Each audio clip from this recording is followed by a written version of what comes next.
देवतांचे निवासस्थान असलेल्या वैकुंठाच्या हिंदू ग्रहावर सर्वात शक्तिशाली पांढरा अक्राळविक्राळ राक्षस अंधक याने हल्ला केला होता। त्याच्या अभेद्य चिलखत आणि विनाशकारी शक्तींनी भगवान शिव आणि भगवान ब्रह्मदेवाच्या सैन्याचा आधीच पराभव केला होता। देव गोंधळात पडले होते आणि त्यांचा ग्रह विनाशाच्या उंबरठ्यावर होता। हताशपणे ते त्यांच्या शेवटच्या आशेकडे वळले, विश्वाचा रक्षक भगवान विष्णू। विष्णूने आपल्या भव्य स्वरूपात त्यांची विनवणी ऐकली आणि भयंकर राक्षसाचा सामना करण्यास तयार झाले।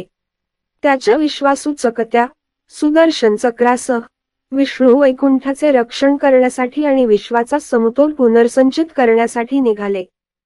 विष्णूने आपल्या अटल निर्धाराने अंधक आणि त्याच्या राक्षसी शक्तींवर आरोप केले। देव विष्णूच्या बरोबरीने पराक्रमाने लढत असताना संपूर्ण ग्रहावर युद्ध झाले, पण अंधकाची शक्ती अमर्याद वाटू लागली आणि देवांची कुचंबणा होऊ लागली। अविचलपणे विष्णूने त्यांच्या 10 अवतार देवतांना बोलावले, प्रत्येक त्यांच्या अद्वितीय क्षमतेसह। मत्स्य अवतार ब्रह्मांडातून पोहत जखमी देवतांना बरे करण्यासाठी आकाशीय पाणी गोळा करतो।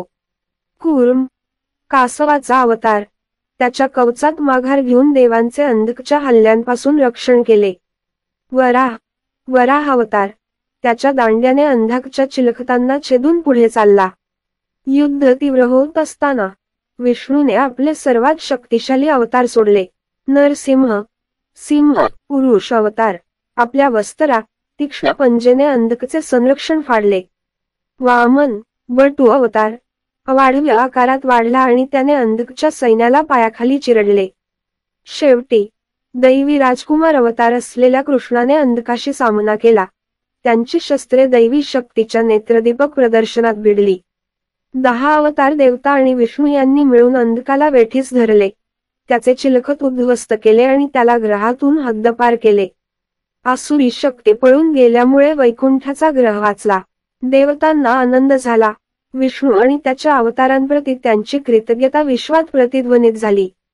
शांतता पुनर्संचित झाल्यावर विष्णू त्याच्या स्वर्गीय निवासस्थानात परतले, त्याचे अवतार पुन्हा त्याच्या दैवी रूपात विलीन झाले।